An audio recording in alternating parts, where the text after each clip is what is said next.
Ko'chada jurnalist bir negr odamdan so'rayapti, "Ro'zamisan?" desa, "Ha, ro'zaman" deyapti. Hozir ro'zangni ochasanmi? Ro'zangni olsang, men senga o'sha iPhone'ning eng oxirgi rusumdagisini beraman. 12 mi bor ekan, shuni beraman deyapti. Ochmayman deyapti. Bu endi o'zicha haligi qilgan bitta bir video ishlagan. Bir uzun ko'ylak kiygan bir yigit o'tib ketdi. "Sen musulmonmisan? Sen musulmonman" deyapti. "Hozir men shu suvni beraman, ichasan, agar ochsang shu iPhone'ni beraman" deyapti. "Ochasam, ochaman" deyapti. Negr hayron.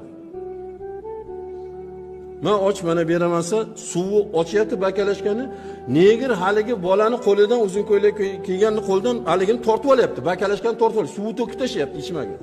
Jurnalist aytdi, "Suv yerga to'kilgan suv ichasanmi? Mana shu iPhone'dan olsa yotib ichmoqchi. Boyagi yotib ichmoqchi bo'ladi, negr itarib nariyoqqa ichmagin" deyapti. Keyin haligi jurnalistga bilan boyagi yigit, "Biza yashirin kamera qilyotgandik. Sani bir e'tiqodingni, Allohga bir muhabbatingni, bir ibodatingni, ro'zaga bo'lgan muhabbatingni bir sanamoqchi edik. Skriti kamera qo'yuvdik. Senga rahmat, mana shu iPhone senga deb boyagingni o'sha negrga berdi."